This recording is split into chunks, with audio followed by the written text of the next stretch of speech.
तो दोस्तों फाइनली आज हमारे साथ है ऑल न्यू निसान किक्स। आज आपके सामने मैं निसान किक्स की सेकंड जनरेशन लेके आया हूं, जो कि आपको किक्स ई पावर के नाम से मिलती है। ये इसका स्ट्रॉन्ग हाइब्रिड वेरिएंट है। और अगर आप कंपटीशन की बात करें तो इंडिया में जो आपको मारुति सुजुकी ग्रैंड विटारा और टोयोटा हाईराइडर ऑफर की गई है, वही सेम कंपटीशन में ये कार को भी लाया जाता है। बाकी बात करेंगे क्या इसके फीचर है और क्या इसको अलग बनाती है ग्रैंड विटारा और हाईराइडर के मुकाबले। ये भी स्ट्रॉन्ग हाइब्रिड गाड़ी है, बट इसका जो हाइब्रिड सिस्टम है ये सीरीज़ हाइब्रिड सिस्टम है। और जो आपको मारुति ग्रैंड विटारा और आपके साथ टोयोटा हाईराइडर, उसमें आपको पैरेलल हाइब्रिड सिस्टम मिलता है। डिज़ाइन देखेंगे इस गाड़ी का तो जो इस गाड़ी की लंबाई है ये क्रेटा और सेल्टॉस से ज़्यादा है, लेकिन जो इसका डिज़ाइन है कुछ इस तरीके से बनाया गया है कि ये एक हैचबैक और एक क्रॉसओवर अपील आपको ज़्यादा देगी। ग्रैंड विटारा और उसी के साथ अगर आप हाईराइडर देखेंगे तो वो आपको ज़्यादा बोल्ड लगती है, ज़्यादा बड़ी गाड़ी फील आती है। और वो दोनों ही गाड़ियाँ इससे बड़ी भी है, लेकिन इस गाड़ी के पूरे साइज़ डायमेंशंस को देखते हैं तो यहाँ पर ये गाड़ी एक तरीके से कॉम्पैक्ट फील आपको करवाएगी। साथ ही देखते हैं गाड़ी के आप डिज़ाइन को अच्छे से फ्रंट प्रोफाइल में आ पाएंगे तो यहाँ पर किक्स को एक नया लुक मिल चुका है, क्योंकि ये इसकी सेकंड जनरेशन है। तो जो आप फ्रंट का लुक देख रहे हैं बिल्कुल नया है। साथ ही देखेंगे आपको ऑल LED सेटअप में हेडलैम्प्स मिलते हैं। साथ ही नीचे देखेंगे तो आपको फॉग लैम्प ऑफर किए गए। इस कार में आपको ADAS के फंक्शन भी मिलते हैं। और उसी के साथ मेन बात जो फ्यूल इकोनॉमी की बात है, जो एक स्ट्रॉन्ग हाइब्रिड गाड़ी से आपको मिलती है, जिस तरीके से ग्रैंड विटारा और आपकी हाईराइडर 27.97 kmpl का फ्यूल इकोनॉमी देने का वादा करते हैं, उसी तरीके से यहाँ पर आपको निसान कह रही है 26.3 किलोमीटर पर लीटर का ये माइलेज आपको देंगे अपने हाइब्रिड पावर ट्रेन के साथ। ये गाड़ी उसी रेंज में आपको माइलेज दे रही है, 26 ये दिखा रहे हैं, 27 के आसपास आपको ग्रैंड विटारा भी देती है, लेकिन दोनों में बहुत अलग अलग है। इसका जो हाइब्रिड सिस्टम है ये निसान की अपनी टेक्नोलॉजी है, जिस तरीके से आपको टोयोटा ने ऑफर करा है हाइब्रिड सिस्टम, आप जो मारुति के साथ भी देखते हैं और जो टोयोटा भी देती है। इसमें जो आपको ई पावर टेक्नोलॉजी है किस तरीके से काम करती है, एक नज़र उसमें भी जाएंगी। बाकी आगे बड़ी ग्रिल है, साथ ही देखेंगे कुछ आपको पियानो ब्लैक एलिमेंट ऑफर किए गए। निसान का पुराना लोगो ही आप यहाँ देखेंगे। और साथ ही नीचे देखेंगे तो सिल्वर स्किड प्लेट है। गाड़ी का जो ग्राउंड क्लियरेंस है वो इसके डिज़ाइन को बिल्कुल कॉम्प्लीमेंट कर रहा है। जिस तरीके से इसकी लेंथ है आप अगर देखें तो 4330 मिलीमीटर है। ये इसका लॉन्ग लेंथ वाला वर्जन मैं आपको दिखा रहा हूँ। इसमें इससे एक छोटी लेंथ वाला भी आता है जिसकी लंबाई होती है 4290 मिलीमीटर। अगर आप क्रेटा की लंबाई देखेंगे तो क्रेटा की लंबाई है 4300 मिलीमीटर। ये क्रेटा से 30 मिलीमीटर ज़्यादा लंबी है। और साथ ही जो सेल्टॉस है उससे भी 15 मिलीमीटर ज़्यादा लंबी है। लेकिन जो आपकी ग्रैंड विटारा है और जो हाईराइडर है वो इससे अच्छी खासी थोड़ी सी लंबी है। बाकी मेन बात डिज़ाइन की भी है। और उसके साथ गाड़ी की चौड़ाई है 1760 मिलीमीटर, इसकी हाइट है 1610 मिलीमीटर। साथ ही इसका जो व्हील बेस है ये ग्रैंड विटारा और हाईराइडर से ज़्यादा दिख रहा है, 2615 मिलीमीटर इसका व्हील बेस है। और जो आपको हाईराइडर और ग्रैंड विटारा है उनमें है 2600 मिलीमीटर का। साथ ही इस गाड़ी का जो ग्राउंड क्लियरेंस है वो सुन के आपको थोड़ा सा शॉक लगेगा, केवल 175 मिलीमीटर है। और साथ ही साइड प्रोफाइल में देखेंगे तो आपको बड़ी सी क्लाइडिंग यहाँ पर ऑफर की गई है, जो कि आगे का जो बम्पर है उसको कॉम्प्लीमेंट करती है। टायर प्रोफाइल की बात करें तो 205/55 सेक्शन ओनली, रेडियल 17 का टायर है, 17 इंच का अलॉय है। और काफ़ी शानदार कॉन्टिनेंटल के टायर ऑफर किए गए जो कि लो फ्रिक्शन कोफिशिएंट के साथ है। बाकी गाड़ी में 360 डिग्री कैमरा आप देख रहे हैं। उसी के साथ देखेंगे यहाँ पर आपको एक लेन वॉच कैमरा भी देखने को मिल रहा है। लेकिन किक्स ई पावर के डायमेंशन से आप ये मत समझिए कि इसमें पावर और टॉर्क भी कम है। इसमें आपको ग्रैंड विटारा और हाईराइडर के हाइब्रिड मॉडल से ज़्यादा टॉर्क और ज़्यादा पावर मिलती है। और यही रीज़न मुझे लग रहा है जो इसकी फ्यूल इकोनॉमी जो क्लेम की गई है 26.3, ये कम है ग्रैंड विटारा और हाईराइडर से। सिर्फ 1-1.5 किलोमीटर का अंतर है, लेकिन फिर भी डिफरेंस आया है क्योंकि इसका टॉर्क बहुत अच्छा है। उसके साथ ही गाड़ी की साइड प्रोफाइल हमने देखी, यहाँ पर आपको सारा सिस्टम मिलेगा फ्यूल फिल करने के लिए। इसमें एक तरीके से कोई भी चार्जिंग का सिस्टम नहीं होने वाला है। हाइब्रिड गाड़ी है तो एक सेल्फ चार्जिंग मॉडल पे काम करेगी। उसके साथ गाड़ी का पीछे का बूट स्पेस देखेंगे तो गाड़ी आपको 400 लीटर का बूट स्पेस देती है। काफ़ी अच्छा बूट है, काफ़ी प्रैक्टिकल बूट है। पीछे आपने देखा किक्स की ब्रांडिंग है, ई पावर की ब्रांडिंग है और टेक की ब्रांडिंग है, जो कि इसका लॉन्ग वर्जन रहता है एक तरीके से। साथ ही निसान का पुराना लोगो और ये कुछ चीज़ें आपने देखी। उसके साथ यहाँ पर आप देखिए कुछ स्पॉइलर आपको देखने को मिलेगा, आपको हाई माउंटेड स्टॉप लैम्प देखने को मिलेगा। साथ ही यहाँ पर कुछ आपको जो ऊपर का स्प्रे एलिमेंट है वो देखने को मिलेगा। और यहाँ पर आपको सारी के सारे वॉशर वाइपर वाली चीज़ें हैं। इसमें कोई भी सनरूफ यहाँ पर नहीं दिख रही है और इसमें कोई सनरूफ का ऑप्शन नहीं रहता है।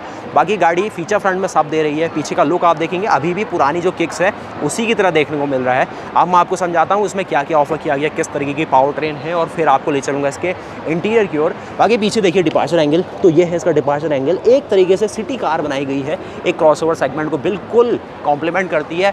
मैंने बात हाईराइडर ग्रैंड विटारा की इसीलिए करी क्योंकि ये जब इंडिया में आएगी उसी कीमत में रहने वाली है, 15 लाख से 20 लाख के रेंज में। अभी जैसे मैं आज हूँ थाई मोटो एक्सपो में और यहाँ इसकी कीमत है 9.5 लाख रुपये थाई बात। उसको अगर आप 2.5 से गुना करते हैं तो आप समझ सकते हैं कि यहीं इसकी कीमत 22 से लेके 25 लाख रुपए वो इसीलिए है क्योंकि इसमें आपको एडैस के फंक्शन मिलते हैं। और फिर ये गाड़ी हाइराइडर से कंपेयर नहीं होगी, फिर ये गाड़ी कंपेयर की जाएगी होंडा सिटी के हाइब्रिड वेरिएंट से, क्योंकि वहाँ पर भी आपको एडैस के फंक्शन है। एक नज़र मैं आपको दिखा देता हूँ क्या दिया गया। यहाँ पर आपको पूरा सॉफ्ट टच मटेरियल, थोड़ा सा इकोनॉमिकल टोन दिखाने के लिए कुछ ब्लू स्टिचिंग आप देखेंगे। साथ ही किक्स की ब्रांडिंग यहाँ इन्हें मेंटेन करिए।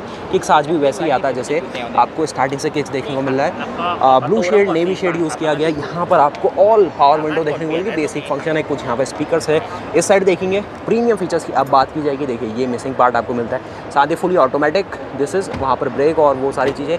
इंजन को ओपन करेंगे फिर समझाता हूँ निसान का ई पावर सिस्टम किस तरीके से काम करता है। ये आप देखेंगे इसका जो आपको स्टीयरिंग व्हील मिलता है, डी कट स्टीयरिंग व्हील है और आपको क्रूज कंट्रोल के फंक्शन मिलते हैं। इसमें मुझे अच्छी चीज़ जो लगी वो अब आपको दिखाता हूँ। एक चीज़ देखिए, यहाँ पर एम्बिएंट लाइट को ऑन कर देते क्या है, साथ ही ट्रैक्शन कंट्रोल को ऑफ करेंगे और उसके साथ सर्कुलर वाले आपको मिलने वाले कुछ ना कुछ आपको जो पुरानी जो किक्स है और साथ ही जो माइक्रा है उसकी डिज़ाइन लैंग्वेज देखने को मिलेगी। गाड़ी में टोटल 6 एयरबैग मिलते हैं जो कि साइड कर्टेन एयरबैग दिए गए और नेवी ब्लू शेड भी यूज़ किया गया इसकी सीट्स में। और ऐसी है पूरी गाड़ी। बाकी हेडरूम और ये चीज़ें कैसी है, कितना इसमें अपर्चर है वो समझाता हूँ आपको। बैठ के देखते हैं इसके अंदर। तो बैठना बिल्कुल वैसा ही है जैसे आप किसी हैचबैग के अंदर बैठते हैं और वही सारी चीज़ें। बॉनेट काफ़ी अच्छा विजिबल है। यहाँ पर देख रहा हूँ कुछ एडिशनल चीज़ है और ये ई पावर IRVM लिखा गया है, जिसमें आप अगर इसके कुछ फंक्शंस को अभी इसकी क्योंकि इंफोटेनमेंट बंद है, लेकिन इसमें आप चाहे तो एक पीछे भी कैमरा है वो डिस्प्ले यहाँ शो कर देता है। स्टीयरिंग की बात की जाए तो टिल्ट और टेलीस्कोपिक दोनों फंक्शन ही आपको ऑफर कर रहा है। देखिए क्या इसमें काम के फंक्शन है। एक इसमें आपको क्रूज कंट्रोल देखने को मिल रहा है, वॉइस असिस्ट है और कुछ यहाँ पर ऐसे एडैस के फंक्शन है जो कुछ मार्केट्स में ये देते हैं और जो आपको ब्रोशर में भी मिलेंगे। साथ ही आपको फुली ऑटोमेटिक AC है, यहाँ पे electric parking brake, auto hold, उसके साथ वायरलेस चार्जर। और यहाँ पर आप देख रहे हैं बड़ा प्यारा सा इलेक्ट्रॉनिक शिफ्टर है, पार्किंग, रिवर्स, न्यूट्रल, ड्राइव। और इस साइड आप कर देंगे ब्रेक मोड है, यानी कि गाड़ी एक थोड़ा लोअर गियर के साथ चलेगी जिससे जो रीजनरेटिव ब्रेकिंग है वो काम करेगा। और जब गाड़ी का आप एक्सीलेटर छोड़ेंगे और गाड़ी खुद ब खुद रुकने की कोशिश करेगी, उस केस में जो इसमें हाइब्रिड सिस्टम दिया गया है उसमें जो मोटर है वो एक जनरेटर का काम करेगी और आपकी बैटरी को दोबारा चार्ज करेगी। सिंपल फंक्शन है। और उसके साथ यहाँ पर इतना स्पेस है, यहाँ पर इतना कुछ स्पेस है। और अब हम बात करते हैं आपकी निसान किक्स ई पावर में किस तरीके की पावर ट्रेन दी गई है, किस तरीके की इसकी वर्किंग है। इसमें आपको 1200 सीसी का 3 सिलेंडर का पेट्रोल इंजन मिलने वाला है जो क्या काम करेगा, आपके जनरेटर को ड्राइव करेगा। इसका पेट्रोल इंजन कभी भी आपके व्हील्स को पावर डायरेक्टली नहीं भेजेगा, गियरबॉक्स के थ्रू आपसे व्हील्स कनेक्टेड नहीं है। इसमें क्या होगा, जो इसका पेट्रोल इंजन है वो सिर्फ और सिर्फ जनरेटर को ड्राइव करता है। वो जनरेटर कंट्रोलर को ड्राइव करेगा, उसके बाद बैटरी चार्ज होंगी, देन अगेन वो बैटरियों से पावर दोबारा आएगी मोटर की ओर, या फिर जो जनरेटर लगा है उसी को डाइवर्ट की जाएगी और फिर वहाँ से जो मोटर है वो आपकी पावर ट्रांसमिट कर देगी व्हील्स की ओर। यानी कि आप ऐसा समझिए कि ये एक ऐसी इलेक्ट्रिक कार समझ सकते हैं जिसमें जनरेटर को ही रखा गया है इसके बूट में, और वो जनरेटर का काम है बैटरी को चार्ज करना और उसके अकॉर्डिंगली जो आपकी बैटरी है फिर वो पावर देगी मोटर्स को जो कंट्रोलर के थ्रू, और फिर आपकी गाड़ी चलने वाली है। लेकिन यहाँ पर ये स्मार्ट बात है कि इसका जो इंजन है, जितना इलेक्ट्रिसिटी की डिमांड होगी, जिस हिसाब से मोटर को पावर निकालनी होगी उतनी इलेक्ट्रिसिटी उसे बनानी चाहिए, उसी अकॉर्डिंग अपनी पावर को कम ज़्यादा कर सकता है और ज़्यादातर टाइम अपने मोस्ट ऑप्टिमम RPM पे चलेगा, जिससे अच्छी फ्यूल इकोनॉमी और जो ये सारी चीज़ें हैं ना 26.3 और लगभग रियल लाइफ में 20 से लेकर 18 का माइलेज आपको दे सकती है, जो कि इसकी पूरी वर्किंग है। काफ़ी कॉम्प्लेक्स सिस्टम है, लेकिन मेन चीज़ है कि सीरीज़ हाइब्रिड है। सीरीज़ इन द सेंस पहले इंजन जनरेटर को ही चलाएगा, जनरेटर के बाद बैटरियाँ चार्ज होंगी और वो बैटरी से जाएगी पावर, जो जनरेटर है वही मोटर का काम करेगा रिवर्स पोलैरिटी करके, और फिर उसके बाद आपके पहिए चलेंगे। तो ये सीरीज़ हाइब्रिड है। पैरेलल हाइब्रिड वहाँ पर होता जहाँ पर जो आपका इंजन है वो भी आपकी व्हील्स को पावर देता और जो मोटर है वो भी पावर देता मैकेनिकली। तो यहाँ पर मैकेनिकल कनेक्शन नहीं है इंजन और व्हील के बीच में। ये तो बात रही इनकी ई पावर की। बाकी जो और फंक्शन होते हैं जैसे कि रीजनरेटिव ब्रेकिंग और ये सारी चीज़ें वो अभी भी काम करती रहेगी। इसका थोड़ा लेआउट समझ लेंगे तो ये इंजन का कोड है HR12DE। ये वही सेम इंजन है लगभग जो आपको मैग्नाइट में मिलता है 1000 सीसी का, उसी फैमिली का आता है, लेकिन ये 1200 सीसी का इंजन है और एक तरीके से सही है। थोड़ा सा कैबिन नॉइज़ ज़्यादा करने वाला है क्योंकि 3 सिलेंडर का इंजन है, लेकिन डबल ओवरहेड कैमशाफ्ट वाला है। 12 वेल्व मिलेंगे आपको उसमें 3 सिलेंडरों में। साथ ही इसमें आपको continuously variable valve timing control का ऑप्शन भी मिलता है, मतलब वो उसका फीचर है जिससे लो एंड पे भी अच्छी परफॉर्मेंस बना ले। यानी कि जब कम पावर प्रोड्यूस करनी है तब ये ज़्यादा फ्यूल की बचत कर लेगा, और जब ज़्यादा बिजली बनानी इसको जनरेटर को चला के तब ये आराम से बढ़िया तरीके से फ्यूल इकोनॉमी को भी देते हुए पावर भी बनाएगा। साथ ही ये एक तरीके से मैं कहूँ कि लॉन्ग स्ट्रोक इंजन है। Long stroke in the sense है कि टॉर्क अच्छा दे रहा होगा जनरेटर को चलाने के लिए, और जिस हिसाब से इसका कंप्रेशन रेशियो भी यहाँ पर दिखाया गया है 12:1 का इसका कंप्रेशन रेशियो है, जो कि मैं भी आपको यहाँ की जो स्पेक शीट है उसको ही बता रहा हूँ। बाकी 41 लीटर का फ्यूल टैंक यहाँ पर बताया गया है, और उसी के साथ यहाँ पर आपको फ्यूल इंजेक्शन मल्टी पॉइंट मिलने वाला है, टर्बोचार्ज नहीं है।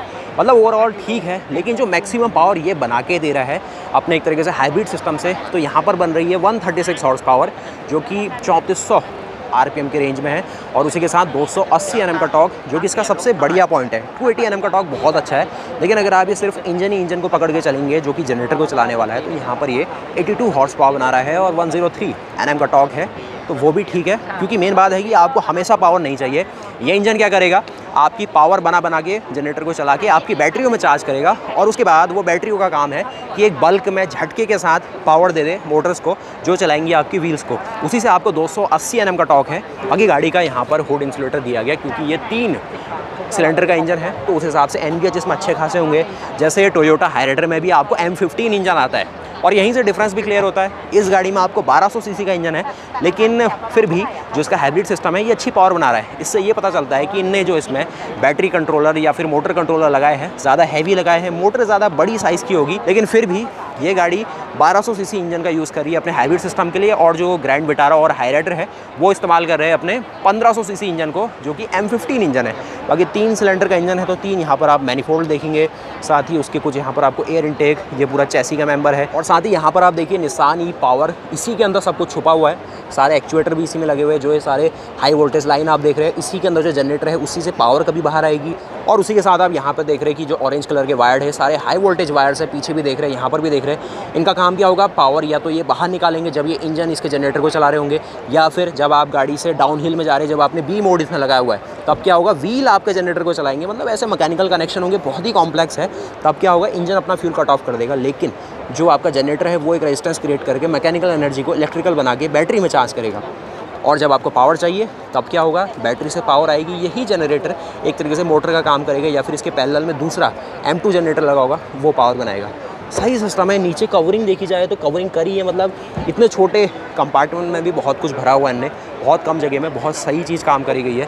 तो यही कुछ है आपकी गाड़ी। बाकी आपको ले चलते हैं इसकी सेकंड रो सीट्स में, और इसके अलावा और कुछ नहीं है। मेन चीज़ है इस गाड़ी की फ्यूल इकोनॉमी, परफॉर्मेंस भी ठीक है, चलाने में भी काफ़ी कॉम्पैक्ट होगी, और लाइट देखे तो कहीं ना कहीं आपको मैग्नाइट की इसमें याद आएगी। मैं आपको ले चलता हूँ इसकी सेकंड रो सीट्स की ओर। बाकी फ्यूल टैंक आपको इसमें 41 लीटर का है, और जिस हिसाब से फ्यूल इकोनॉमी यहाँ दिखाई गई है 26 किलोमीटर पर लीटर से ज़्यादा है, तो ये सिंगल टैंक में आपको 1000 किलोमीटर तक का सफ़र करवा सकती है, जो कि आजकल नॉर्मल हो गया। पीछे 3 लोगों के बैठने के लिए अच्छी स्पेस है, एक बीच में हेडरेस्ट भी मिल जाता है आपको, जो कि आप देखेंगे, और साथ ही साइड कर्टेन एयरबैग्स भी आप देखेंगे तो मिलता है। बस सनरूफ वाला पार्ट नहीं है, और परफॉर्मेंस में अच्छी चीज़ है। बाकी पीछे देखेंगे USB चार्जर है, बैठने में थोड़ी कॉम्पैक्ट लग रही है, बट प्रीमियम टच दिया गया है। ये उन मार्केट्स के लिए है ना जहाँ लोग साइज़ के पीछे नहीं भागते, लोगों को ऐसी चीज़ चाहिए जो चलने में अच्छी हो, वो चीज़ होगा इसके अंदर। बाकी कभी चला के भी दिखाएंगे। और यहाँ पर लेग रूम भी देखें तो इस गाड़ी का जैसे व्हील बेस कंपटीशन से ज़्यादा है। हाईराइडर और ग्रैंड विटारा की बात करेंगे तो थोड़ा फ़ायदा यहाँ पर स्पेसिंग में मिलता है। बाकी मैं हूँ थाई मोटो एक्सपो में, इतनी शानदार गाड़ी एक्सपीरियंस कर रहा हूँ। आप कमेंट करके बताइए क्या आप ये गाड़ी को इंडिया में चाहते हैं, और क्या अगर ये लॉन्च हो तो आप लेना पसंद करेंगे। और लोग देख रहे हैं, मतलब इनको समझना चाहते हैं। और इसमें कोई भी पावर टेलगेट और ये चीज़ें नहीं है, बेसिक सा टेलगेट मिलता है, लेकिन पीछे जो टेलगेट का डिज़ाइन है ये पुरानी किक्स के आपको मिलता जुलता लगेगा। यहाँ पर देखेंगे 400 लीटर का बूट स्पेस है। पार्सल सेल्फ आप देखेंगे 40-60 ऑप्शन दिए गए सीटिंग में, और इसके नीचे थोड़ा बहुत स्पेस इनने रखा है जहाँ पर इसका स्पेयर व्हील और ये सब चीज़ें प्लेस की होगी। इसमें देखिए रेनो निसान दोनों की ब्रांडिंग है। कलर ऑप्शन भी कैसा लगा ये भी बताइए। एक और कलर ऑप्शन आपको दिखाते हैं जो कि है यहाँ पर, ये अल्मेरा है, इसकी वीडियो भी बनी हुई है, आप आ सकते हैं, दिखाएंगे आपको। और ये देख रहे हैं आप, इसका जो आपको एक ग्रे शेड का टोन में मिलेगा, और थोड़ा बढ़िया लग रहा है भी। बट जो ब्लू शेड है वो आपकी उस कलर जो थीम है उसके साथ मैच करी, जो इकोनॉमिकल थीम है उसकी। और यहाँ पर वही पावर ट्रेन है सब कुछ। बाकी सब कुछ दिखाया जाए तो वही है, एयर फिल्टर दिया गया है, 3 यहाँ पे मैनिफोल्ड मिल जाएंगे, इंजन ऑयल यहाँ से फिलअप करेंगे आप। ये सारा जो पावर टेक्नोलॉजी है, सीरीज़ हाइब्रिड है, साथ ही 4 चैनल का ABS देख रहे हैं। यहाँ पर जो आपको वेरिएबल वेल टाइमिंग मिलती है उसके सारे कंट्रोल दिए गए हैं। कुछ यहाँ पर सारे सेंसर मिलेंगे, मैप सेंसर मिलेगा, ये रेजोनेटर बॉक्स है, बहुत कुछ है मतलब। और ये गाड़ियाँ ना अगले 10 साल में बताएंगे कि इनकी लॉन्ग लाइफ किस तरीके की रिलायबिलिटी है। आज से 10 साल पहले अगर आप देखें तो होंडा सिविक ऐसी गाड़ियों में हाइब्रिड आता था। आज अगर उनकी बैटरी रिप्लेस करने की बारी आ रही है तो बहुत एक्सपेंसिव पड़ रही है। इवन अगर आप मारुति सुजुकी की CS, जो कि एक सिंपल सा माइल्ड हाइब्रिड सिस्टम है, उसकी बैटरी भी देखें तो वो भी 50, 60, 70 हज़ार रुपये में बैटरी है। 3 साल तक 4 साल तक चल रही है कुछ लोगों की। मतलब ये फ्यूचर की बात है, किस हिसाब से सब कुछ रिसोर्सेज इंडिया में मैनेज होते हैं वो भी देखना है। तो ये कुछ थी आपकी गाड़ी। उम्मीद है कि आपको वीडियो पसंद आई। निसान किक्स शानदार ऑफरिंग है, लेकिन उन्हीं बायर्स के लिए ज़्यादा सही है जो साइज़ के पीछे ना भागे, उनको चाहिए गाड़ी हो, फीचर्स दे और सब कुछ मिले। जिसको साइज़ चाहिए उसके लिए अभी भी फिर क्रेटा सेल्टॉस और ग्रैंड विटारा ही बचती है। बाकी ये थी फिर अपनी किक्स। तो मिलता है ऐसी और नई वीडियोस के साथ, तब तक के लिए जय हिंद, जय भारत, वंदे मातरम।